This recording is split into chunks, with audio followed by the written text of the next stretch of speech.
ಪ್ರೀತಿಯ ವಿದ್ಯಾರ್ಥಿಗಳೇ, ಪ್ರಥಮ PUC ಶಿಕ್ಷಣಶಾಸ್ತ್ರ ವಿಷಯಕ್ಕೆ ತಮ್ಮೆಲ್ಲರಿಗೂ ಸ್ವಾಗತವನ್ನು ಕೋರ್ತಾ ಪ್ರಸ್ತುತ ವರ್ಷದ ಯೂಟ್ಯೂಬ್ ವಿಡಿಯೋ ಕ್ಲಾಸ್ಗಳನ್ನು ನಾವು ಪ್ರಾರಂಭ ಮಾಡ್ತಾ ಇದ್ದೀವಿ. ತಮಗೆಲ್ಲರಿಗೂ ಸಹಿತ ಮತ್ತೊಮ್ಮೆ ಸ್ವಾಗತ. ಘಟಕ 1ರಲ್ಲಿ ಶಿಕ್ಷಣದ ಪರಿಕಲ್ಪನೆ,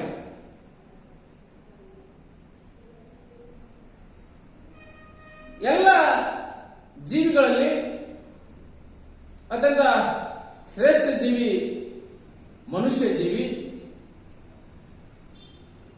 ಮಾನವನನ್ನ ಒಂದು ಪ್ರಾಣಿ ಅಂತ ನಾವು ಕರೆದಾಗ ಅತ್ಯಂತ ಬುದ್ಧಿಜೀವಿ, ಶ್ರೇಷ್ಠ ಅಂತ ಕಂಡುಕೊಳ್ಳಕ್ಕೆ ಸಾಧ್ಯ ಆಗ್ತದೆ. ಕಾರಣ ಇಷ್ಟೇ, ಅವನಿಗೆ ಶಿಕ್ಷಣದ ಜ್ಞಾನ ಗೊತ್ತಿದೆ, ಅವನು ಹೊಸತನ್ನ ಕಲಿಯಲಿಕ್ಕೆ ಸಾಧ್ಯ ಆಗ್ತದೆ, ಯಶಸ್ವಿ ಆಗ್ತಾನೆ. ಹೊಸತನ್ನ ಕಲಿಯುವುದರ ಮೂಲಕ, ಹೊಸತನವನ್ನ ಅನ್ವಯ ಮಾಡಿಕೊಳ್ಳುವುದರ ಮೂಲಕವಾಗಿ ತನ್ನ ಬದುಕನ್ನ ತಾನು ಕಟ್ಕೊಳ್ಳಲಿಕ್ಕೆ ಅವನು ಯಶಸ್ವಿಯಾದ ಕಾರಣದಿಂದಾಗಿ ಅತ್ಯಂತ ಶ್ರೇಷ್ಠ ಜೀವಿ ಮಾನವ ಜೀವಿಯನ್ನು ಕಂಡುಕೊಳ್ಳಿಕ್ಕೆ ಪ್ರಯತ್ನ ಮಾಡಬಹುದು. ಹಾಗಾಗಿ ತನ್ನ ಬೌದ್ಧಿಕ ಸಾಮರ್ಥ್ಯದ ವಿಕಾಸದಿಂದಾಗಿ ಇಡೀ ಪೃಥ್ವಿಯ ಮೇಲೆ, ಇಡೀ ಪರಿಸರದ ಮೇಲೆ, ಎಲ್ಲ ಪ್ರಾಣಿ ಸಂಕುಲದ ಮೇಲೆ ತನ್ನ ಬಲವಾದಂತಹ ಹಿಡಿತವನ್ನು ಅವನು ಸಾಧಿಸಲಿಕ್ಕೆ ಸಾಧ್ಯ ಆಗಿದೆ. ಜೊತೆಗೆ ಒಬ್ಬ ಕ್ರಿಯಾಶೀಲ ವ್ಯಕ್ತಿ ತನ್ನ ತಪ್ಪುಗಳ ಸ್ಪಷ್ಟ ಅರಿವು ಅವನಿಗಿರಲಿಕ್ಕೆ ಸಾಧ್ಯ ಆಗ್ತದೆ. ಆ ಕಾರಣದಿಂದಾಗಿ ತನ್ನ ತಪ್ಪುಗಳ ಕುರಿತಾಗಿ ವಿಭಿನ್ನಾತ್ಮಕ ಆಲೋಚನೆ ಮಾಡುವ ಮೂಲಕ ಆ ತಪ್ಪುಗಳಿಗೆ, ಆ ಸಮಸ್ಯೆಗಳಿಗೆ ಪರಿಹಾರವನ್ನು ಕಂಡುಕೊಳ್ಳಿಕ್ಕೆ ಅವನಿಗೆ ಸಾಧ್ಯ ಆಗುತ್ತೆ. ಹಾಗಾಗಿ ಮನುಷ್ಯ ಜೀವಿ ಎಲ್ಲ ಪ್ರಾಣಿಗಳಿಗಿಂತ ಭಿನ್ನವಾಗಿರೋದಕ್ಕೆ ಕಾರಣವಾಗಿರೋದನ್ನು ನಾವು ನೋಡಬಹುದು. ಅದರಲ್ಲೂ ಸಹಿತ ಶಿಕ್ಷಣ ಕ್ಷೇತ್ರದಲ್ಲಿ ಹೊಸ ಹೊಸ ಆಯಾಮಗಳನ್ನ ಅವನು ಅನ್ವಯ ಮಾಡಿಕೊಳ್ಳುವುದರ ಮೂಲಕವಾಗಿ ತನ್ನನ್ನು ತಾನು ಶ್ರೇಷ್ಠ ಅನ್ನೋದನ್ನ ಸಾಬೀತುಪಡಿಸಲಿಕ್ಕೆ ಕಾರಣ ಆಗಿದ್ದಾನೆ. ಶಿಕ್ಷಣ ಅಂದ್ರೆ ಏನು? ಈ ಮೂಲಭೂತ ಪ್ರಶ್ನೆಗೆ ಪ್ರಾಚೀನ ಕಾಲದಲ್ಲೂ ಸಹಿತ ಹಲವಾರು ತತ್ವಶಾಸ್ತ್ರಜ್ಞರು, ಹಲವಾರು ಚಿಂತಕರು ಉತ್ತರ ಹುಡಲಿಕ್ಕೆ ಪ್ರಯತ್ನ ಮಾಡ್ತಾನೆ ಇದ್ದಾರೆ. ಆದರೆ ಈ ಶಿಕ್ಷಣದಂತಹ ಪರಿಭಾಷೆಗೆ ನಿರ್ದಿಷ್ಟವಾದಂತಹ ಅರ್ಥವನ್ನು ಕೊಡಲಿಕ್ಕೆ ಇದುವರೆಗೂ ಸಾಧ್ಯ ಆಗಿಲ್ಲ. ಹಲವಾರು ಜನ ತತ್ವಶಾಸ್ತ್ರಜ್ಞರು, ಹಲವಾರು ಜನ ಶಿಕ್ಷಣ ತಜ್ಞರು ತಮ್ಮ ಜ್ಞಾನ ಪರಿಧಿಯ ಆಧಾರದ ಮೇಲೆ ಹಲವಾರು ಅರ್ಥಗಳನ್ನು ಕೊಡಲಿಕ್ಕೆ ಸಾಧ್ಯ ಆದರೂ ಸಹಿತ ಈ ಶಿಕ್ಷಣ ಏನಿದೆ ಒಂದು ರೀತಿಯಲ್ಲಿ ಕುರುಡ ಮುಟ್ಟಿದ ಆನೆ ತರ ಆಗಿದೆ. ಅಂದ್ರೆ ಒಬ್ಬ ಕುರುಡಾಗಿರ್ತಕ್ಕಂಥವನು ಆನೆಯ ಯಾವ ಭಾಗವನ್ನು ಮುಟ್ಟಲಿಕ್ಕೆ ಯಶಸ್ವಿ ಆಗ್ತಾನೆ, ಆನೆಯನ್ನ ತಾನು ಮುಟ್ಟಿದ ಭಾಗದ ಸ್ಪರ್ಶದ ಆಧಾರದ ಮೇಲೆ ವಿಶ್ಲೇಷಣೆ ಮಾಡೋದನ್ನು ಕಂಡುಕೊಳ್ಳಿಕ್ಕೆ ನಾವು ಪ್ರಯತ್ನ ಮಾಡ್ತಿದ್ದಾನೆ. ಹಾಗಾಗಿ ನಾವು ಹೇಳ್ತಾ ಹೋಗ್ತೀವಿ, ಶಿಕ್ಷಣ ಕ್ಷೇತ್ರಕ್ಕೆ, ಶಿಕ್ಷಣ ಅಂತಕ್ಕಂತಹ ವಿಷಯಕ್ಕೆ ನಿರ್ದಿಷ್ಟವಾದಂತಹ ಉತ್ತರವನ್ನ ಇದುವರೆಗೂ ಕಂಡುಕೊಳ್ಳಿಕ್ಕೆ ಸಾಧ್ಯ ಆಗ್ತಾ ಇಲ್ಲ. ಆದರೂ ಸಹಿತ ಕೆಲವು ತತ್ವಶಾಸ್ತ್ರಜ್ಞರು, ಕೆಲವು ಶಿಕ್ಷಣ ತಜ್ಞರು ಹಲವಾರು ಬಾರಿ ಚಿಂತನೆ ಮಾಡಿ ನಿರ್ದಿಷ್ಟ ಪದಗಳಲ್ಲಿ ಅದನ್ನ ಸೆರೆ ಹಿಡಿಯಲಿಕ್ಕೆ ಯಶಸ್ವಿಯಾಗಿದ್ದಾರೆ. ಶಿಕ್ಷಣ ಪದವನ್ನ ಅರ್ಥೈಸ್ತಕ್ಕಂಥ ಪ್ರಯತ್ನ ಮಾಡಿದ್ದಾರೆ. ಆದರೂ ಸಹಿತ ಶಿಕ್ಷಣಕ್ಕಂತಹ ಪದವನ್ನ, ಈ ಶಿಕ್ಷಣ ಪದ ಏನಿದೆ ಅದನ್ನ ಒಂದೆರಡು ಪದಗಳಲ್ಲಿ ಅಥವಾ ಒಂದೆರಡು ವಾಕ್ಯಗಳಲ್ಲಿ ಅಥವಾ ಒಂದೆರಡು ಪುಟಗಳಲ್ಲಿ ಅದನ್ನ ಯೋಚಿಸಲಿಕ್ಕೆ ಸಾಧ್ಯ ಇಲ್ಲ ಮತ್ತು ನಾವು ಕಂಡುಕೊಳ್ಳಿಕ್ಕೆ ಪ್ರಯತ್ನ ಮಾಡ್ತಾ ಹೋಗ್ತೀವಿ. ಶಿಕ್ಷಣದ ವ್ಯಾಪ್ತಿ ವಿಶಾಲವಾಗಿರ್ತಕ್ಕಂಥದ್ದು. ಅದಕ್ಕೆ ಹೇಳ್ತಾರೆ education is the continuous process. ಶಿಕ್ಷಣ ನಿರಂತರ ಪ್ರಕ್ರಿಯೆ. ಎಲ್ಲಿಂದ ಎಲ್ಲಿವರೆಗೆ? ಗರ್ಭದಿಂದ ಗೋರಿಯವರೆಗೆ, ಹುಟ್ಟಿನಿಂದ ಚಟ್ಟದವರೆಗೆ ಇದೊಂದು ನಿರಂತರ ಪ್ರಕ್ರಿಯೆ. Womb to tomb and born to death ಅಂತ ಹೇಳ್ತಾ ಹೋಗ್ತೀವಿ ನಾವು. ಅಂದ್ರೆ ವ್ಯಕ್ತಿಯ ಹುಟ್ಟಿನಿಂದ ಪ್ರಾರಂಭವಾಗಿ ವ್ಯಕ್ತಿಯ ಕೊನೆಯ ದಿನವರೆಗೂ ಸೇರಿ ಸಾವಿರವರೆಗೂ ಸೇರಿ ಮುಂದುವರಲಿಕ್ಕೆ ಸಾಧ್ಯ ಆಗ್ತದೆ. ಹುಟ್ಟಿನಿಂದ ಚಟ್ಟದವರೆಗೆ, ಗರ್ಭದಿಂದ ಗೋರಿವರೆಗೆ ಸಾಗತಕ್ಕಂತಹ ನಿರಂತರ ಪ್ರಕ್ರಿಯೆ ಕಂಡುಕೊಳ್ಳಕ್ಕೆ ಸಾಧ್ಯ ಆಗ್ತದೆ. ಎಂದು ತಾಯಿಯ ಗರ್ಭದಲ್ಲಿ ಹೊಸ ಜೀವಿಯ ಜನನಾಗಲಿಕ್ಕೆ ಸಾಧ್ಯ ಆಗ್ತದೆ, ಅಲ್ಲಿಂದ ಈ ಪ್ರಕ್ರಿಯೆ ಪ್ರಾರಂಭ ಆಗ್ತದೆ. ಹಾಗಾಗಿ ಈ ಶಿಕ್ಷಣದಂತಹ ಪದವನ್ನ ನಿರ್ದಿಷ್ಟ ಪದಗಳಲ್ಲಿ, ನಿರ್ದಿಷ್ಟ ವ್ಯಾಖ್ಯೆಗಳಲ್ಲಿ, ನಿರ್ದಿಷ್ಟ ಪುಟಗಳಲ್ಲಿ ನಾವು ಅದನ್ನ ಹಿಡಿದಿಡ್ಲಿಕ್ಕೆ ಸಾಧ್ಯ ಇಲ್ಲ ಅದನ್ನು ಕಂಡುಕೊಳ್ಳಿಕ್ಕೆ ನಾವು ಪ್ರಯತ್ನ ಮಾಡ್ತಾ ಹೋಗ್ತೀವಿ. ಅದರ ಮುಂದುವರೆದ ಭಾಗವಾಗಿಯೇ ಪ್ರಸ್ತುತ ಅವಧಿಯಲ್ಲಿ ನಾವು ಶಿಕ್ಷಣದ ಅರ್ಥ ಮತ್ತು ಪ್ರಕ್ರಿಯೆಯನ್ನು ಕಂಡುಕೊಳ್ಳಿಕ್ಕೆ ನಾವು ವಿಶೇಷವಾಗಿ ಪ್ರಯತ್ನ ಮಾಡೋಣ. ಹಾಗಾಗಿ ಶಿಕ್ಷಣದ ಅರ್ಥ ಮತ್ತು ಪ್ರಕ್ರಿಯೆ. ಹಾಗಾದ್ರೆ ಈ ಶಿಕ್ಷಣ ಪದಕ್ಕೆ, ಈ ಶಿಕ್ಷಣ ಪದ ಏನಿದೆ ಇದಕ್ಕೆ ಇಂಗ್ಲಿಷ್ ಅಲ್ಲಿ ನಾವು ಎಜುಕೇಶನ್ ಪದ ಬಳಕೆ ಮಾಡ್ತಾ ಹೋಗ್ತೀವಿ. ನಾವು ಸಮಾನಾಂತರವಾಗಿ ಎಜುಕೇಶನ್ ಪದ ನಾವು ಬಳಕೆ ಮಾಡಲಿಕ್ಕೆ ಸಾಧ್ಯ ಆಗ್ತದೆ. ಈ ಎಜುಕೇಶನ್ ಪದಕ್ಕೆ ಅದರ ಉತ್ಪತ್ತಿ ಹೇಗಾಯಿತು?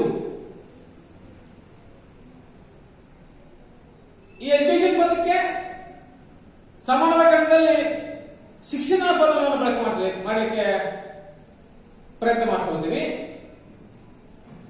ಹಾಗಾಗಿ ಈ ಶಿಕ್ಷಣ ಅಂದ್ರೆ ನಮಗೆ ಬಂದಿರತಕ್ಕಂಥದ್ದು ಶಿಕ್ಷಣ ಪದ ಕಂಡುಕೊಳ್ಳಕ್ಕೆ ಸಾಧ್ಯ ವಿದ್ಯೆ. ಅದಕ್ಕೆ ಹೆಸರಿಟ್ಟಿರ್ತಾರೆ ಮಕ್ಕಳಿಗೆ ವಿದ್ಯಾಧರ, ವಿದ್ಯಾಧರೆ. ವಿದ್ಯೆಯನ್ನ ಆಭರಣವನ್ನಾಗಿ ಧರಿಸಿರುವವಳು ಯಾವಳು ಅವಳು ವಿದ್ಯಾಧರೆ. ವಿದ್ಯಾಧರ ವಿದ್ಯೆಯನ್ನ ಆಭರಣವನ್ನಾಗಿ ಧರಿಸಿರ್ತಕ್ಕಂಥವನು ಯಾರೋ ಅವನು ವಿದ್ಯಾಧರ. ಹಾಗಾದ್ರೆ ಈ ವಿದ್ಯಾರ್ಥಿಗಳಂತಹ ಪದ ನಮಗೆ ಬಂದದ್ದು ಸಂಸ್ಕೃತ ಭಾಷೆಯ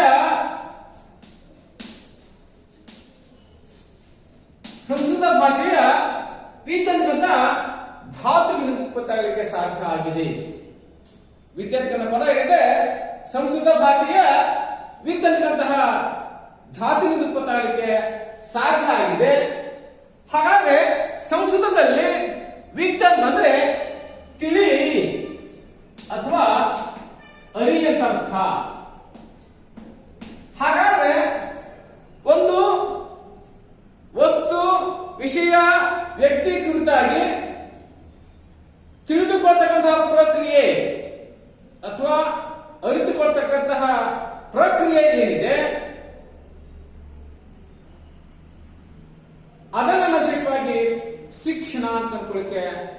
ಸಾಧ್ಯ ಆಗುತ್ತೆ.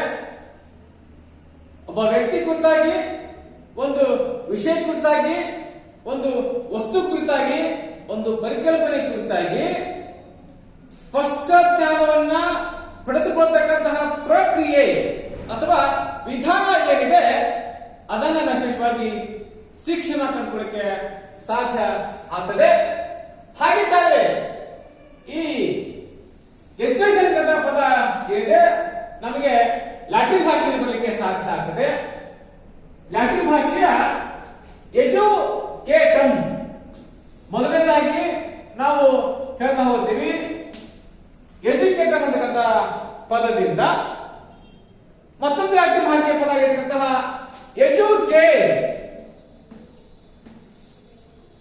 ಹಾಗೆಯೇ ಇನ್ನೊಂದು ಲ್ಯಾಟಿನ್ ಭಾಷೆಯ ಪದ ಆಗಿರ್ತಕ್ಕಂತಹ ಎಜುಸಿಯರ್. ಲ್ಯಾಟಿನ್ ಭಾಷೆಯ 3 ಪದಗಳಿಂದ ಬರಲಿಕ್ಕೆ ಸಾಧ್ಯ ಆಗಿದೆ. ಫಸ್ಟ್ ಒಂದಾಗಿ ಎಜುಕೇಟಮ್, ಎರಡನೇದಾಗಿ ಎಜುಕೇರ್, ಮೂರನೇದಾಗಿ ಎಜುಸಿಯರ್. ಈ 3 ಪದ ಲ್ಯಾಟಿನ್ ಭಾಷೆಯ ಪದಗಳಿಂದ ಬರಲಿಕ್ಕೆ ಸಾಧ್ಯ ಆಗಿದೆ ಎಂಬುದು ಇಂಗ್ಲಿಷ್ ಭಾಷೆಯ ಎಜುಕೇಶನ್ ಅಂತಕ್ಕಂತಹ ಪದ. ಹಾಗಿದ್ದರೆ ಇದರ ಅರ್ಥವನ್ನು ನಾವು ವಿಶ್ಲೇಷಣೆ ಮಾಡಲಿಕ್ಕೆ ಸಾಧ್ಯ. ಆದರೆ ಮೊದಲನೇದಾಗಿ ಈ ಎಜುಕೇಟಮ್ ಅಂತಕ್ಕಂತಹ ಪದದ ಅರ್ಥ ಅಂದ್ರೆ ಟು ಟ್ರೈನ್, ಅಂದ್ರೆ ತರಬೇತಿಗೊಳಿಸುವುದು, ಅಂದ್ರೆ ಮಗುವನ್ನ ನಿರ್ದಿಷ್ಟ ಕಾರ್ಯಕ್ಕೆ ಕಾರ್ಯಪ್ರವೃತ್ತನಾಗಲಿಕ್ಕೆ ಸನ್ನದ್ಧಗೊಳಿಸ್ತಕ್ಕಂಥ ಪ್ರಕ್ರಿಯೆ. ಒಂದು ಮಗುವನ್ನ ನಿರ್ದಿಷ್ಟ ಕಾರ್ಯ ಮಾಡೋದಕ್ಕಾಗಿ ಸನ್ನದ್ಧಗೊಳಿಸ್ತಕ್ಕಂಥ ಪ್ರಕ್ರಿಯೆ ಅಥವಾ ತರಬೇತಿಗೊಳಿಸ್ತಕ್ಕಂಥ ಪ್ರಕ್ರಿಯೆ ಅಥವಾ ವಿಧಾನ ಏನಿದೆ ಅದನ್ನು ನಾವು ಟು ಟ್ರೈನ್ ಅಥವಾ ಟು ಟ್ರೈನಿಂಗ್ ಅಂತ, ತರಬೇತಿಗೊಳಿಸ್ತಕ್ಕಂತಹ ವಿಧಾನ ಅಥವಾ ತರಬೇತಿಗೊಳಿಸೋದಕ್ಕೆ ಸಾಧ್ಯ ಆಗ್ತದೆ. ನೆಕ್ಸ್ಟ್ ಆಗಿ ಆಕ್ಟ್ ಆಫ್ ಟೀಚಿಂಗ್ ಅಂತ, ಅಂದ್ರೆ ಬೋಧಿಸು ಅಥವಾ ಬೋಧನೆ ಮಾಡು. ಆಕ್ಟ್ ಆಫ್ ಟೀಚಿಂಗ್ ಅಂತ ಅನ್ಕೊಳ್ಳಿಕ್ಕೆ ಸಾಧ್ಯ ಆಗ್ತದೆ. ಬೋಧಿಸು ಅಥವಾ ಬೋಧನೆ ಮಾಡುವುದು ಅನ್ಕೊಳ್ಳಿಕ್ಕೆ ಸಾಧ್ಯ ಆಗ್ತದೆ. ನೆಕ್ಸ್ಟ್ ಆಗಿ ಟ್ರೈನಿಂಗ್ ಅಂತ, ತರಬೇತಿ ಅಥವಾ ಬೋಧನೆ ಮಾಡತಕ್ಕಂತಹ ವಿಧಾನ ಏನಿದೆ ಅದನ್ನ ನಾವು ವಿಶೇಷವಾಗಿ ಎಜುಕೇಟಮ್ ಅಂತ ಕಂಡುಕೊಳ್ಳಿಕ್ಕೆ ಸಾಧ್ಯ ಆಗುತ್ತೆ. ಹಾಗಿದ್ದರೆ ಈ ಎಜುಕೇಟಮ್ ಅನ್ನು ನಾವು ವಿಭಜಿಸಿದ್ದೆ ಆದ್ರೆ ಇದರಲ್ಲಿ 2 ಅರ್ಥಗಳನ್ನು ಕಂಡುಕೊಳ್ಳಿಕ್ಕೆ ನಾವು ಪ್ರಯತ್ನ ಮಾಡಬಹುದು. ಈ ಎಜುಕೇಟಮ್ ಅಂತಕ್ಕಂತಹ ಪದ ಅಂತಂದ್ರೆ ಈ ಅಂತಂದ್ರೆ ಔಟ್ ಆಫ್ ಅಂತ, ಹೊರಸೆಳೆ. ಯಾವ ಹೊರಸೆಳೆತಕ್ಕಂಥ ಪ್ರಕ್ರಿಯೆ ಅಂತಂದ್ರೆ ಫ್ರಮ್ ಇನ್ಸೈಡ್ ಅಂತ, ವ್ಯಕ್ತಿಯಲ್ಲಿ ಆಂತರಿಕವಾಗಿ ಹುದುಗಿರತಕ್ಕಂಥದ್ದನ್ನ ಬಾಹ್ಯಕ್ಕೆ ಅಥವಾ ಹೊರಗೆ ತರ್ತಕ್ಕಂತಹ ಪ್ರಕ್ರಿಯೆ ಏನಿದೆ ಅದನ್ನ ನಾವು ಫ್ರಮ್ ಇನ್ಸೈಡ್ ಅಂತ, ವ್ಯಕ್ತಿಯಲ್ಲಿ ಆಂತರಿಕವಾಗಿ ಹುದುಗಿರುವುದನ್ನ ಹೊರಗೆ ತರ್ತಕ್ಕಂಥ ಕೆಲಸ. ದಿಸ್ ಈಸ್ ಫ್ರಮ್ ಇನ್ಸೈಡ್ ಕಟ್ಕೊಳ್ಳಿಕ್ಕೆ ಸಾಧ್ಯ ಆಗ್ತದೆ. ಫ್ರಮ್ ಇನ್ಸೈಡ್ ಅಂದ್ರೆ ಆಂತರಿಕವಾಗಿ ಹುದುಗಿರುವುದನ್ನ ಅಥವಾ ಆಂತರಿಕವಾಗಿ ವ್ಯಕ್ತಿಯಲ್ಲಿ ಈಗಾಗಲೇ ಅಡಗಿರುವುದನ್ನ ಅಥವಾ ಹುದುಗಿರುವುದನ್ನ ಹೊರಗೆ ತರ್ತಕ್ಕಂತಹ ಪ್ರಕ್ರಿಯೆ ಏನಿದೆ ಅದನ್ನ ಕರೀತಿ ನಾವು ಫ್ರಮ್ ಇನ್ಸೈಡ್ ಅಂತ. ಟು ಲೀಡ್ ಔಟ್ ಅಂತೆ, ಅಂದ್ರೆ ಹೊರಗೆ ದಾರಿ ತೋರಿಸುವುದು, ಅಂದ್ರೆ ವ್ಯಕ್ತಿಯಲ್ಲಿ ಈಗಾಗಲೇ ಅಡಕವಾಗಿರುವುದನ್ನ ಹೊರಗೆ ತರ್ತಕ್ಕಂಥ ಪ್ರಕ್ರಿಯೆ ಅಥವಾ ಸನ್ಮಾರ್ಗವನ್ನ ಅಥವಾ ಮುನ್ನುಗ್ತಕ್ಕಂತಹ ದಾರಿ ತೋರಿಸ್ತಕ್ಕಂತಹ ಪ್ರಕ್ರಿಯೆ ಏನಿದೆ ಅದನ್ನ ವಿಶೇಷವಾಗಿ ಕಂಡುಕೊಳ್ಳಿಕ್ಕೆ ಸಾಧ್ಯ ಆಗ್ತದೆ. This is a meaning of the E ಅಂದ್ರೆ ಔಟ್ ಆಫ್ ಅಂತ ಕಂಡುಕೊಳ್ಳಿಕ್ಕೆ ಸಾಧ್ಯ ಆಗ್ತದೆ. ಇನ್ನು ನಾವು ಹೇಳ್ತಾ ಹೋದ್ವಿ ಡುಫ್ ಅಂತ ಹೇಳ್ತಾ ಹೋದ್ವಿ.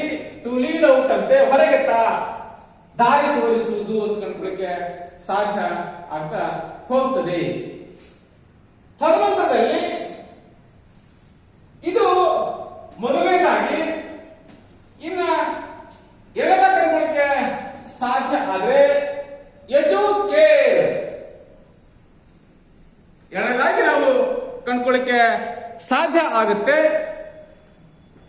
ಎಜುಕೇರ್ ಅಂತ ಅಂದ್ರೆ ಟು ಬ್ರಿಂಗ್ ಅಪ್ ಏನಿದೆ ಎಜುಕೇರ್ ಪದದ ಅರ್ಥ ಕಂಡುಕೊಳ್ಳಿಕ್ಕೆ ಸಾಧ್ಯ ಆದ್ರೆ ಟು ಬ್ರಿಂಗ್ ಅಪ್ ಅಂತ ಅಂದ್ರೆ ಮೇಲಕ್ಕೆತ. ಟು ಬ್ರಿಂಗ್ ಅಪ್ ಪದದ ಅರ್ಥ ಕಂಡುಕೊಳ್ಳಿಕ್ಕೆ ಸಾಧ್ಯ ಆದ್ರೆ ಮೇಲಕ್ಕೆತ ಅಥವಾ ಪೋಷಿಸು ಅಥವಾ ಬೆಳೆಸು. ಒಂದು ಸಸ್ಯವನ್ನ ಹೇಗೆ ನಾವು ಪೋಷಣೆ ಮಾಡ್ತಾ ಹೋಗ್ತೀವಿ, ರಕ್ಷಿಸ್ತಾ ಹೋಗ್ತೀವಿ, ಹೇಗೆ ನಾವು ನೀರು ಗೊಬ್ಬರವನ್ನು ಹಾಕಿ ಬೆಳೆಸ್ತಾ ಹೋಗ್ತೀವಿ, ಅದೇ ರೀತಿಯಲ್ಲಿ ಒಂದು ಮಗುವನ್ನ ಪೋಷಿಸ್ತಕ್ಕಂತಹ ಬೆಳೆಸ್ತಕ್ಕಂತಹ ವಿಧಾನ ಅಥವಾ ಪ್ರಕ್ರಿಯೆ ಏನಿದೆ ಅದನ್ನ ವಿಶೇಷವಾಗಿ ಹೇಳ್ತಾ ಹೋಗ್ತೀವಿ. ಟು ಬ್ರಿಂಗ್ ಅಪ್ ಅಂತ ಕಂಡುಕೊಳ್ಳಿಕ್ಕೆ ಸಾಧ್ಯ ಆಗ್ತದೆ. ಅದನ್ನ ವಿಶೇಷವಾಗಿ ಎಜುಕೇರ್ ಅಂದ್ರೆ ಕಾಳಜಿ ಪೂರ್ವಕವಾಗಿ ಅತ್ಯಂತ ಹೆಚ್ಚಿನ ಮುತುವರ್ಜಿಯಿಂದ ಪೋಷಿಸಿ ಬೆಳೆಸ್ತಕ್ಕಂತಹ ವಿಧಾನ ಏನಿದೆ ಅಥವಾ ಪ್ರಕ್ರಿಯೆ ಏನಿದೆ ಅದನ್ನು ವಿಶೇಷವಾಗಿ ಹೇಳ್ತಾ ಹೋಗ್ತೀವಿ. ಟು ಬ್ರಿಂಗ್ ಅಪ್ ಅಂತ ಕಂಡುಕೊಳ್ಳಿಕ್ಕೆ ಸಾಧ್ಯ ಆಗ್ತದೆ. ಇನ್ನ ಥರ್ಡ್ ಒನ್ ಕಂಡುಕೊಳ್ಳಿಕ್ಕೆ ಸಾಧ್ಯ ಆದ್ರೆ ಎಜುಸಿಯರ್ ಅಂದ್ರೆ ಟು ಲೀಡ್ ಔಟ್ ಹೊರಗೆತ್ತ. ಮಗುವಿನಲ್ಲಿ ಆಂತರಿಕವಾಗಿ ಹುದುಗಿರುವುದನ್ನ ವಿಕಸಿಸುವಂತೆ ಮಾಡತಕ್ಕಂತಹ ಶಕ್ತಿ ಅಥವಾ ಸಾಮರ್ಥ್ಯ ಏನಿದೆ ಟು ಲೀಡ್ ಔಟ್ ಅಂತ ಕಂಡುಕೊಳ್ಳಿಕ್ಕೆ ಸಾಧ್ಯ ಆಗ್ತದೆ. ಅಂದ್ರೆ ಈಗಾಗಲೇ ಮಗುವಿನಲ್ಲಿ ಒಂದು ಶಕ್ತಿ ಅಡಗಿದೆ. ಆಂತರಿಕವಾಗಿ ಅಡಗಿಸಲ್ಪಟ್ಟಂತಹ ಶಕ್ತಿ ಸಾಮರ್ಥ್ಯವನ್ನ ಹೊರಗೆಳೆಯುವ ಮೂಲಕವಾಗಿ ಆ ಸಾಮರ್ಥ್ಯ ವಿಕಸಿಸುವಂತೆ ಮಾಡಿ ವಿಕಾಸಗೊಳ್ಳುವಂತೆ ಮಾಡತಕ್ಕಂತಹ ಸಾಮರ್ಥ್ಯ ಏನಿದೆ ಅದನ್ನು ವಿಶೇಷವಾಗಿ ಎಜುಸಿಯರ್ ಕಂಡುಕೊಳ್ಳಿಕ್ಕೆ ಸಾಧ್ಯ ಆಗ್ತದೆ. ಟು ಲೀಡ್ ಫೋರ್ತ್ ಅಂತ ಹೇಳ್ತಾ ಹೋಗ್ತೀವಿ ಅಂದ್ರೆ ದಾರಿ ತೋರಿಸುವುದು ಅಂದ್ರೆ ವ್ಯಕ್ತಿಯನ್ನ ಸನ್ಮಾರ್ಗದತ್ತ ಕೊಂಡೊಯ್ತಕ್ಕಂತಹ ವಿಧಾನ ಏನಿದೆ ಅದನ್ನ ವಿಶೇಷವಾಗಿ ಹೇಳ್ತಾ ಹೋಗ್ತೀವಿ. ನಮ್ದಾದಂತ ಟು ಲೀಡ್ ಫೋರ್ತ್ ಅಂದ್ರೆ ದಾರಿ ತೋರಿಸುವಂತೆ ಮಾಡತಕ್ಕಂತಹ ಪ್ರಕ್ರಿಯೆ ಏನಿದೆ ಅದನ್ನ ನಾವು ಹೇಳ್ತಾ ಹೋಗ್ತೀವಿ ಎಜುಸಿಯರ್ ಕಂಡುಕೊಳ್ಳಿಕ್ಕೆ ಸಾಧ್ಯ ಆಗ್ತದೆ. ಹಾಗಾಗಿ ಈ ಎಲ್ಲ ಪದದ ಅರ್ಥವನ್ನ ಕಂಡುಕೊಳ್ಳಿಕ್ಕೆ ಸಾಧ್ಯ ಆದ್ರೆ ಯಾವುದೇ ರೀತಿಯ ಜ್ಞಾನ ಮಗುವಿನಲ್ಲಿ ಮೊದಲೇ ಅಡಕವಾಗಿರುತ್ತೆ. ಯಾವ ಜ್ಞಾನವೂ ಸಹಿತ ಹೊರಗೆ ತುಂಬಲಿಕ್ಕೆ ಸಾಧ್ಯ ಇಲ್ಲ. ಇದ್ದಂತಹ ಜ್ಞಾನವನ್ನ ವಿಕಸಿಸುವಂತೆ ಮಾಡತಕ್ಕಂಥ ಶಕ್ತಿ ಆ ವ್ಯಕ್ತಿಯನ್ನ ವಿಕಸಿಸುವಂತೆ ಮಾಡಿ ಸನ್ಮಾರ್ಗದತ್ತ ಒಯ್ಯತಕ್ಕಂತಹ ಪ್ರಕ್ರಿಯೆ ಏನಿದೆ ಅದನ್ನ ವಿಶೇಷವಾಗಿ ಶಿಕ್ಷಣ ಕಂಡುಕೊಳ್ಳಿಕ್ಕೆ ಸಾಧ್ಯ ಆಗ್ತಾ ಹೋಗ್ತದೆ. ಇನ್ನು ನಾವು ಶಿಕ್ಷಣದ ಅರ್ಥ ಕಂಡುಕೊಳ್ಳಿಕ್ಕೆ ಸಾಧ್ಯ ಅಂದ್ರೆ ಶಿಕ್ಷಣದ ಸಂಕುಚಿತ ಅರ್ಥ ಮತ್ತು ವಿಶಾಲ ಅರ್ಥ. ಹಾಗಾದ್ರೆ ಜ್ಞಾನ meaning and broad meaning of the education ಕಂಡುಕೊಳ್ಳಿಕ್ಕೆ ಸಾಧ್ಯ ಆಗ್ತದೆ. Wider meaning of the education ಕಂಡುಕೊಳ್ಳಿಕ್ಕೆ ಸಾಧ್ಯ ಆಗ್ತದೆ. ಶಿಕ್ಷಣದ ಸಂಕುಚಿತ ಅರ್ಥ ಅಂದ್ರೆ ಏನು? ಶಿಕ್ಷಣದ ಸಂಕುಚಿತ ಅರ್ಥ ಅಂದ್ರೆ 4 ಗೋಡೆಗಳ ಮಧ್ಯದಲ್ಲಿ ನಿರ್ದಿಷ್ಟ ಸ್ಥಳದಲ್ಲಿ ನಿರ್ದಿಷ್ಟ ವ್ಯಕ್ತಿ ನಿರ್ದಿಷ್ಟ ವೇಳಾಪಟ್ಟಿಗನುಗುಣವಾಗಿ ನಿರ್ದಿಷ್ಟವಾದಂತಹ ಪಠ್ಯಕ್ರಮವನ್ನ ನಿರ್ದಿಷ್ಟ ಬೋಧನಾ ವಿಧಾನಗಳ ಮೂಲಕವಾಗಿ ನೇರವಾಗಿ ಪ್ರತ್ಯಕ್ಷವಾಗಿ ವಿದ್ಯಾರ್ಥಿಗೆ ಪಾಠ ಮಾಡತಕ್ಕಂತಹ ವಿಧಾನ ಏನಿದೆ ಅದನ್ನು ವಿಶೇಷವಾಗಿ ನಾವು ಹೇಳ್ತಾ ಇದ್ದೀವಿ ಶಿಕ್ಷಣದ ಸಂಕುಚಿತ ಅರ್ಥ. ಅಂದ್ರೆ LKG ಪ್ರಾರಂಭ ಆಗಿ ಶಿಕ್ಷಣದ ಅಂತಿಮ ಹಂತದವರೆಗೂ ಸಹಿತ, ಅಂದ್ರೆ ವಿಶ್ವವಿದ್ಯಾಲಯದ ಶಿಕ್ಷಣದವರೆಗೂ ಸಹಿತ ಇದೇ ಪ್ರಕ್ರಿಯೆಯಲ್ಲಿ ಶಿಕ್ಷಣ ನೀಡ್ತಾ ಇದೆ ಇವತ್ತು. ಅಂದ್ರೆ ನಿರ್ದಿಷ್ಟ ವ್ಯಕ್ತಿ ಅಂದ್ರೆ ಶಿಕ್ಷಕ ನಿರ್ದಿಷ್ಟಪಡಿಸಿದ ವ್ಯಕ್ತಿಗೆ ಅಂದ್ರೆ ವಿದ್ಯಾರ್ಥಿ ನಿಗದಿಪಡಿಸಿದ ಸ್ಥಳದಲ್ಲಿ ಅಂದ್ರೆ ಶಾಲೆಯಲ್ಲಿ ನಿಗದಿಪಡಿಸಿದ ಪಠ್ಯಕ್ರಮ ಅಂದ್ರೆ ಆಯಾ ತರಗತಿಗೆ ನಿಗದಿಪಡಿಸಲಾಗಿರ್ತಕ್ಕಂತಹ ಟೆಕ್ಸ್ಟ್ ಬುಕ್ ಅನ್ನ ನಿಗದಿಪಡಿಸಿದ ಬೋಧನಾ ವಿಧಾನಕ್ಕೆ ಅನುಗುಣವಾಗಿ ವಿದ್ಯಾರ್ಥಿಗೆ ಮುಖಾಮುಖಿಯಾಗಿ ಅಂದ್ರೆ ಪ್ರತ್ಯಕ್ಷವಾಗಿ ಪಾಠ ಮಾಡತಕ್ಕಂತಹ ವಿಧಾನ ಏನಿದೆ ಅದನ್ನ ನಾವು ವಿಶೇಷವಾಗಿ ಶಿಕ್ಷಣದ ಸಂಕುಚಿತ ಅರ್ಥ ಕಂಡುಕೊಳ್ಳಿಕ್ಕೆ ಸಾಧ್ಯ ಆಗ್ತದೆ. ಅಂದ್ರೆ ಮಗು ಶಾಲೆಗೆ ಸೇರಿದ ದಿನದಿಂದ ಪ್ರಾರಂಭವಾಗಿ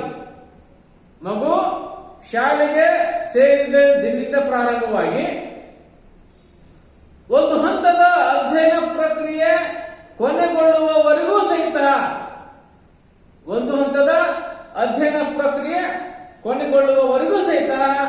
ನಿರಂತರವಾಗಿ ಮುಂದುವರೆತಕ್ಕಂತಹ ಪ್ರತ್ಯಕ್ಷ ವಿಧಾನದ ಕಲಿಕಾ ಪ್ರಕ್ರಿಯೆ ಏನಿದೆ ಅದನ್ನು ವಿಶೇಷವಾಗಿ ಶಿಕ್ಷಣದ ಸಂಕುಚಿತ ಅರ್ಥ ಕಂಡುಕೊಳ್ಳಿಕ್ಕೆ ಸಾಧ್ಯ ಆಗ್ತದೆ. ಅಂದ್ರೆ ಪೂರ್ವ ಪ್ರಾಥಮಿಕ ಶಿಕ್ಷಣದಿಂದ ಪ್ರಾರಂಭ ಆಗಿ ಅಂದ್ರೆ LKG ಯಿಂದ ಪ್ರಾರಂಭವಾಗಿ ವಿಶ್ವವಿದ್ಯಾಲಯವರೆಗೂ ಸಹಿತ ಅಂದ್ರೆ ಯೂನಿವರ್ಸಿಟಿ ಶಿಕ್ಷಣವರೆಗೂ ಸಹಿತ ವಿದ್ಯುಕ್ತವಾಗಿ ಪ್ರತ್ಯಕ್ಷವಾಗಿ ಪಡೆಯುವ ಶಿಕ್ಷಣ ಏನಿದೆ ಅದನ್ನು ವಿಶೇಷವಾಗಿ ಶಿಕ್ಷಣದ ಸಂಕುಚಿತ ಅರ್ಥ ಕಂಡುಕೊಳ್ಳಿಕ್ಕೆ ಸಾಧ್ಯ ಆಗ್ತದೆ. ಹಾಗೆಯೇ ತತ್ವಶಾಸ್ತ್ರಜ್ಞ ಶಿಕ್ಷಣ ತಜ್ಞ SS ಮೆಕೆಂಜಿ ಹೇಳ್ತಾ ಹೋಗ್ತಾರೆ, ಸಂಕುಚಿತ ದೃಷ್ಟಿಯಲ್ಲಿ ಶಿಕ್ಷಣ ಅಂತಂದ್ರೆ ನಮ್ಮ ಶಕ್ತಿ ಸಾಮರ್ಥ್ಯಗಳನ್ನು ಬೆಳೆಸುವ ನೇರವಾದ ಹಾಗೂ ಪ್ರಜ್ಞಾಪೂರ್ವಕ ಮಾರ್ಗ ಏನಿದೆ ಅದನ್ನು ವಿಶೇಷವಾಗಿ ಶಿಕ್ಷಣ ಕಂಡುಕೊಳ್ಳಿಕ್ಕೆ ಸಾಧ್ಯ ಆಗ್ತದೆ. ಈ ಶಿಕ್ಷಣಕ್ಕೆ ಅಂದ್ರೆ ಸಂಕುಚಿತಾರ್ಥದ ರೀತಿಯ ಶಿಕ್ಷಣ ಏನಿದೆ ನಿರ್ದಿಷ್ಟ ಉದ್ದೇಶಪೂರಿತ ಮತ್ತು ಪೂರ್ವಯೋಜಿತ ಕಾರ್ಯಚಟುವಟಿಕೆಗಳನ್ನು ಕಂಡುಕೊಳ್ಳಕ್ಕೆ ನಾವು ಪ್ರಯತ್ನ ಮಾಡಬಹುದು. ನಿರ್ದಿಷ್ಟ ಉದ್ದೇಶಗಳಿಗೆ ಅನುಗುಣವಾಗಿ ಪೂರ್ವಯೋಜಿತ ರೀತಿಯಲ್ಲಿ ನಡೀತಕ್ಕಂತಹ ಶಿಕ್ಷಣ ಏನಿದೆ, ಶಿಕ್ಷಣ ಪಡೆತಕ್ಕಂತಹ ಮಗುವಿನ ವರ್ತನೆಯನ್ನ ಪರಿವರ್ತನೆ ಮಾಡತಕ್ಕಂತಹ ಪ್ರಕ್ರಿಯೆ ಇದರಲ್ಲಿ ಅಡಕವಾದನ್ನು ಕಂಡುಕೊಳ್ಳಕ್ಕೆ ನಾವು ವಿಶೇಷವಾಗಿ ಪ್ರಯತ್ನ ಸಹಿತ ಮಾಡಬಹುದು. ಆ ಮೂಲಕವಾಗಿ ಆ ವ್ಯಕ್ತಿಯ ಮನಸ್ಸನ್ನ ಪರಿವರ್ತನೆ ಮಾಡುವುದರ ಮೂಲಕವಾಗಿ ಅವನಲ್ಲಿ ವಿಶಿಷ್ಟವಾದಂತಹ ಜ್ಞಾನವನ್ನ ವಿಶಿಷ್ಟವಾದಂತಹ ಕೌಶಲ್ಯವನ್ನ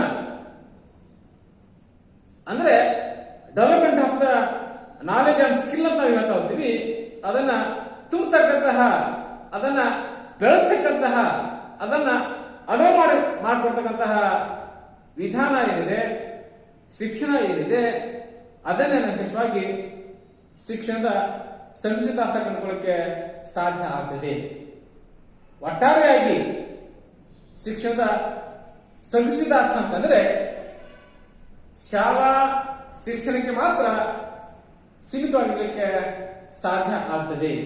ಹಾಗಾಗಿ ಶಾಲಾ ಕಾಲೇಜುಗಳಲ್ಲಿ ನಿರ್ದಿಷ್ಟ ಸ್ಥಳ, ನಿರ್ದಿಷ್ಟ ಸಮಯ, ನಿರ್ದಿಷ್ಟ ವೇಳಾಪತ್ರಿಕೆ, ನಿರ್ದಿಷ್ಟ ಪಠ್ಯಕ್ರಮ, ನಿರ್ದಿಷ್ಟ ಅರ್ಹತೆಗೆ ಅನುಗುಣವಾಗಿ, ಅಂದ್ರೆ ಇಲ್ಲಿ ಶಿಕ್ಷಕರು ಸಹಿತ ನಿರ್ದಿಷ್ಟ ಅರ್ಹತೆಗಳಿದ್ದಾವೆ, ವಿದ್ಯಾರ್ಥಿಗಳು ಸಹಿತ ನಿರ್ದಿಷ್ಟ ಅರ್ಹತೆಗಳನ್ನು ಕಂಡುಕೊಳ್ಳಕ್ಕೆ ಸಾಧ್ಯ ಆಗ್ತದೆ.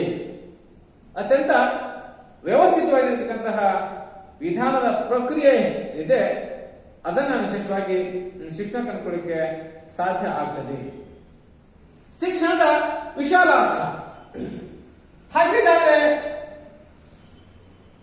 ಶಿಕ್ಷಣದ ವಿಶಾಲ ಅರ್ಥ ಕಂಡುಕೊಳ್ಳಕ್ಕೆ ಸಾಧ್ಯ ಅಂದ್ರೆ ಜೀವನ ಪರ್ಯಂತರವಾಗಿ ಹುಟ್ಟಿದ ಚಟ್ಟಿನವರೆಗೆ ಗರ್ಭದಿಂದ ಗೋರಿವರೆ ಸಾಗತಕ್ಕಂತಹ ನಿರಂತರ ಪ್ರಕ್ರಿಯೆ ಏನಿದೆ ಅದನ್ನ ನಾವು ಶಿಕ್ಷಣದ ವಿಶಾಲ ಅರ್ಥ ಕಂಡುಕೊಳ್ಳಕ್ಕೆ ಸಾಧ್ಯ ಸಹಿತ ಆಗ್ತಾ ಹೋಗ್ತದೆ.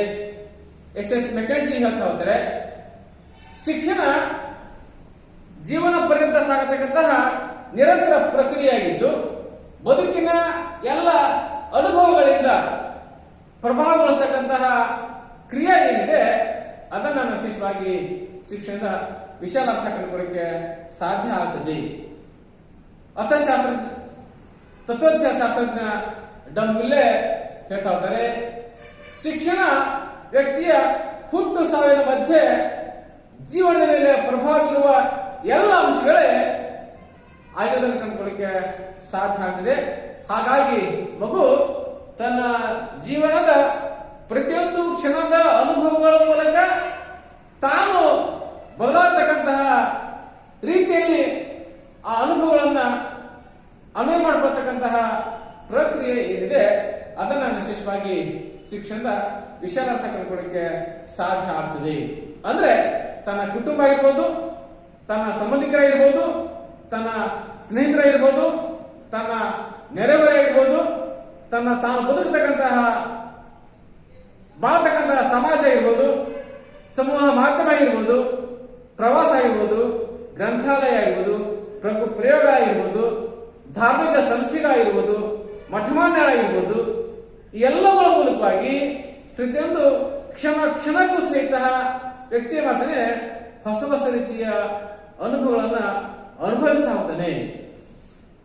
ಆ ಅನುಭವಗಳನ್ನ ತನ್ನ ಜೀವನದಲ್ಲಿ ಬದಲಾಯಿಸ್ಕೊಳ್ತಕ್ಕಂಥ ಕೆಲಸವನ್ನು ಮಾಡಲಿಕ್ಕೆ ಸಾಧ್ಯ ಆಗ್ತದೆ. ಅವುಗಳನ್ನ ತನ್ನ ಜೀವನಕ್ಕೆ ಅನ್ವಯ ಮಾಡಿಕೊಳ್ತಾನೆ. ಆ ನಿಟ್ಟಿನಲ್ಲಿ ಜೀವನದ ಪ್ರತಿಯೊಂದು ಅನುಭವಗಳು ಸಹಿತ ವಿಶಾಲ ರೀತಿ ಶಿಕ್ಷಣ ಮಾಡಲಿಕ್ಕೆ ಸಾಧ್ಯ ಸಹಿತ ಆಗ್ತಾ ಹೋಗ್ತದೆ. ಅದಕ್ಕೆ ತತ್ವಶಾಸ್ತ್ರಜ್ಞ ಲಾರ್ಡ್ಸ್ ಹೇಳ್ತಾ ಹೋಗ್ತಾರೆ, ಜೀವನವೇ ಶಿಕ್ಷಣ, ಶಿಕ್ಷಣವೇ ಜೀವನ. ಅಂದ್ರೆ life is A education, education is A life ಅಂತ ನಾವು ಹೇಳ್ತಾ ಹೋಗ್ತೀವಿ. ಜೀವನದ ಮೂಲಕ ನಿರಂತರವಾಗಿ ಪಡ್ಕೊಳ್ತಕ್ಕಂತಹ ಅನುಭವ ಏನಿದೆ ಅದನ್ನ ನಾವು ಶಿಕ್ಷಣದ ವಿಶಾಲ ಅರ್ಥ ಕಂಡುಕೊಳ್ಳಿಕ್ಕೆ ಸಾಧ್ಯ ಆಗ್ತಾ ಹೋಗ್ತದೆ. ಇನ್ನು ಶಿಕ್ಷಣದ ಪ್ರಕ್ರಿಯೆ, ಇಲ್ಲಿ ಎರಡು ರೀತಿಯ ಪ್ರಕ್ರಿಯೆ ಕಂಡುಕೊಳ್ಳಿಕ್ಕೆ ಸಾಧ್ಯ ಆಗುತ್ತೆ. ದ್ವಿಮುಖ ಪ್ರಕ್ರಿಯೆ ಅಂದ್ರೆ ಈ ಪ್ರಕ್ರಿಯೆಯಲ್ಲಿ ಎರಡು ಅಂಶ ಇದ್ದಾವೆ, ಒಂದು ಶಿಕ್ಷಕ ಮತ್ತೊಂದು ವಿದ್ಯಾರ್ಥಿ. ಹಾಗಾಗಿ ನಾವು ವಿಶೇಷವಾಗಿ ಚರ್ಚೆ ಮಾಡ್ತಾ ಹೋಗ್ತೀವಿ. ಎರಡು ಧ್ರುವಗಳು, ಒಂದು ಧ್ರುವ ಶಿಕ್ಷಕ ಆದ್ರೆ ಮತ್ತೊಂದು ಧ್ರುವ ವಿದ್ಯಾರ್ಥಿ. ಇಬ್ಬರು ಸಹಿತ ಸರಿಸಮನಾಗಿ ಹೆಚ್ಚಾಗಿದ್ರೆ ಮಾತ್ರ ಈ ಶಿಕ್ಷಣ ಪ್ರಕ್ರಿಯೆ ತನ್ನ ಯಶಸ್ಸನ್ನು ಸಾಧಿಸಲಿಕ್ಕೆ ಸಾಧ್ಯ ಆಗ್ತದೆ. ಹಾಗಾಗಿ ನಾವು ವಿಶೇಷವಾಗಿ ಹೇಳ್ತಾ ಇರ್ತೀವಿ, ಕಲಿಸುವ ಶಿಕ್ಷಕ ಮತ್ತು ಕಲಿಯುವ ವಿದ್ಯಾರ್ಥಿ. ಕಲಿಸುವ ಶಿಕ್ಷಕ ವಿದ್ಯಾರ್ಥಿಗಾಗಿ ಬದುಕಬೇಕು, ಕಲಿಯುವ ವಿದ್ಯಾರ್ಥಿ ತನ್ನ ಶಿಕ್ಷಕನ ಎಲ್ಲ ಅನುಭವಗಳನ್ನ ತಾನು ಅನ್ವಯ ಮಾಡ್ಕೊಳ್ಳಿಕ್ಕೆ ಸಾಧ್ಯ ಸಹಿತ ಆಗಿರಬೇಕು.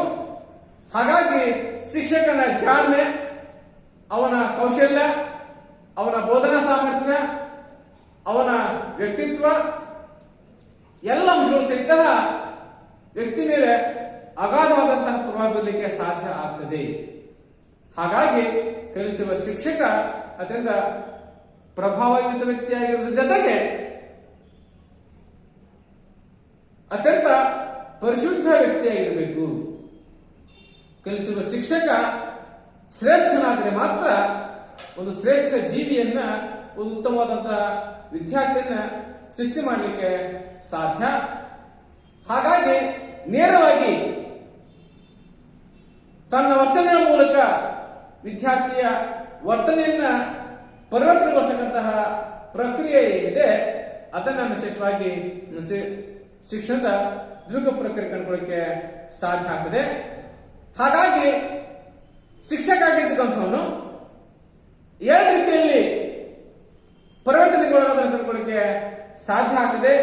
ಮೊದಲನೇದಾಗಿ ನೇರವಾಗಿ ಶಿಕ್ಷಣ ಕೊಡ್ತಕ್ಕಂಥವನ ವ್ಯಕ್ತಿತ್ವ, ಅಂದ್ರೆ ಯಾರು ನೇರವಾಗಿ ಮಗುವಿಗೆ ಪ್ರತ್ಯಕ್ಷವಾಗಿ ಶಿಕ್ಷಣವನ್ನು ಕೊಡ್ತಾರೆ ಶಿಕ್ಷಕ, ಅವನ ವ್ಯಕ್ತಿತ್ವ ಏನಿದೆ ಕಲಿತಕ್ಕಂತಹ ವಿದ್ಯಾರ್ಥಿ ಮೇಲೆ ಪ್ರಭಾವ ಬೀರಲಿಕ್ಕೆ ಸಾಧ್ಯ ಆಗ್ತದೆ. ಎರಡನೇದಾಗಿ ಆ ವ್ಯಕ್ತಿತ್ವದ ಅನ್ವಯದಿಂದ ಅಥವಾ ಅಡಾಪ್ಟೇಷನ್ ಏನಿದೆ, ಆ ಜ್ಞಾನ ಏನಿದೆ ಅದು ಅವರ ಜೀವನಕ್ಕೆ ಉಪಯುಕ್ತ ಆಗಲಿಕ್ಕೆ ಸಾಧ್ಯ ಆಗ್ತದೆ. ಹಾಗಾಗಿ ಶಿಕ್ಷಣದ ದ್ವಿಮುಖ ಪ್ರಕ್ರಿಯೆಯಲ್ಲಿ ಕಲಿಸ್ತಕ್ಕಂತಹ ಶಿಕ್ಷಕ, ಕಲಿಯುವ ವಿದ್ಯಾರ್ಥಿ ಇಬ್ಬರು ಅತ್ಯಂತ ಅಗತ್ಯ. ಅದಕ್ಕೆ ಹೇಳ್ತಾ ಹೋಗ್ತಾರೆ ಹಿರಿಯರು, ಗುರುವಿನ ಗುಲಾಮನಾಗುವ ತನಕ ದೊರೆಯದನ್ನ ಮುಕುತಿ. ಗುರುವಿನ ಜ್ಞಾನಕ್ಕೆ, ಗುರುವಿನ ವ್ಯಕ್ತಿತ್ವಕ್ಕೆ ದಾಸನಾಗುವ ಮೂಲಕ ಆ ಎಲ್ಲ ಒಳ್ಳೆ ಅಂಶಗಳನ್ನ ವಿದ್ಯಾರ್ಥಿ ಆಗಿರ್ತಕ್ಕಂಥವನು ತನ್ನ ಜೀವನದಲ್ಲಿ ಅಳವಡಿಸ್ಕೊಳ್ಳಿಕ್ಕೆ ಸಾಧ್ಯ ಸಹಿತ ಆಗಿರಬೇಕು. ಇನ್ನ ಶಿಕ್ಷಣದ ತ್ರಿಮುಖ ಪ್ರಕ್ರಿಯೆ, ಇಲ್ಲಿ ಶಿಕ್ಷಕ ವಿದ್ಯಾರ್ಥಿ ಜೊತೆಗೆ ಪಠ್ಯಕ್ರಮವನ್ನು ಕಂಡುಕೊಳ್ಳಕ್ಕೆ ಸಾಧ್ಯ ಆಗ್ತದೆ. ಇವುಗಳಿಗೂ ಸಹಿತ ವ್ಯಾಪರಿಸಿದ ಚಲಿಸಲಾರದಿದ್ದಲ್ಲಿ ಅವರನ್ನ ಬದಲಿಗೆ ಒಳಪಡಿಸ್ತದೆ. ನಿರ್ದಿಷ್ಟ ವ್ಯವಸ್ಥೆಗೆ ಅವರನ್ನ ಒಳಪಡಿಸುವ ಮೂಲಕವಾಗಿ ನಿರ್ದಿಷ್ಟ ಗುರಿಯತ್ತ, ನಿರ್ದಿಷ್ಟ ದಿಕ್ಕಿನತ್ತ ಒಯ್ತಕ್ಕಂಥ ಕೆಲಸವನ್ನ ಪಠ್ಯಕ್ರಮ ಮಾಡಲಿಕ್ಕೆ ಸಾಧ್ಯ ಆಗ್ತದೆ. ಹಾಗಾಗಿ 1964ರ ಪಠ್ಯರಾಗ ಶಿಫಾರಸು ಮಾಡ್ತಾ ಹೋಗ್ತದೆ. ಶಿಕ್ಷಣವು ಶಿಕ್ಷಕ, ವಿದ್ಯಾರ್ಥಿ ಮತ್ತು ಪಠ್ಯಕ್ರಮ ಈ ಮೂರು ಅಂಶಗಳಿಂದ ಕೂಡಿದ ಜೀವನ ಪರ್ಯಂತ ಸಾಗತಕ್ಕಂತಹ ತ್ರಿಮುಖ ಪ್ರಕ್ರಿಯೆ ಕಂಡುಕೊಳ್ಳಿಕ್ಕೆ ಸಾಧ್ಯ ಆಗ್ತದೆ. ಹಾಗಾಗಿ ಶಿಕ್ಷಣ ಕೇವಲ ದ್ವಿಮುಖ ಪ್ರಕ್ರಿಯೆ ಮಾತ್ರ ಅಲ್ಲ, ಅದೊಂದು ತ್ರಿಮುಖ ಪ್ರಕ್ರಿಯೆ ಸಹಿತ ಹೌದು.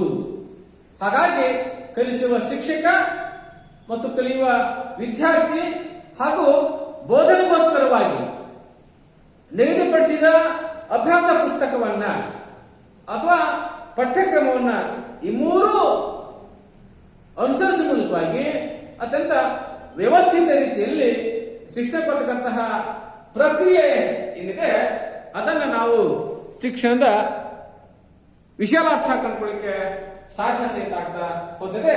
ಹಾಗಾಗಿ ಶಿಕ್ಷಕ ಮತ್ತು ವಿದ್ಯಾರ್ಥಿಯನ್ನ ನಿರ್ದಿಷ್ಟ ವ್ಯವಸ್ಥೆಗೆ ಒಳಪಡಿಸುವ ಮೂಲಕವಾಗಿ ನಿರ್ದಿಷ್ಟ ಗುರಿಯಂತ ಮುನ್ನಡೆಸಲಿಕ್ಕೆ ಅವರಿಗೆ ನಿರ್ದಿಷ್ಟವಾದಂತಹ ನಿರ್ದೇಶನವನ್ನ, ಸ್ಪಷ್ಟವಾದಂತಹ ಮಾರ್ಗದರ್ಶನ ಮಾಡತಕ್ಕಂಥ ಕೆಲಸವನ್ನ ಪಠ್ಯಕ್ರಮ ಮಾಡಲಿಕ್ಕೆ ಸಾಧ್ಯ ಆಗ್ತದೆ.